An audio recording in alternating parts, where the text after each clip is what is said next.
म्हणजे ज्यामध्ये दुधाचा सुद्धा समावेश नाही. आणि आता जे फ्रूट चाट म्हटलेलं आहे ही चिक्कूची खीर, हे आपलं सलाड, हे आपलं कॉर्न रायता, हा दहीवडा, आपण शिजवलेलं म्हणजे हा कसा तेच एक पान चांगला आहे पाहावं लागेल. हे पोहे, पुलाव, ही कढी, अशा रीतीने. ये कढ़ी किस बात की है? कोकम है। कोकम। और ये क्या है? ये छाछ है। ये किस बात का? नारियल का? ये नहीं, मूंगफली। हाँ, दही, मूंगफली का दही। ओके.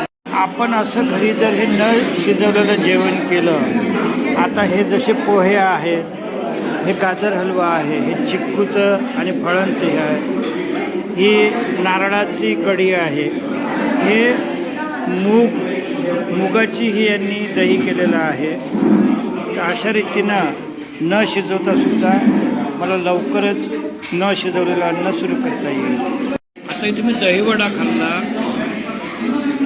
तो म्हणजे आपला ओलं दुधी भोपळा आणि पोहे याच्यापासून बनवला होता. आणि खरोखर हे तर खजूरची त्याच्यामध्ये चटणी होती. त्या पुस्तकाचा अभ्यास करणं आवश्यक आहे.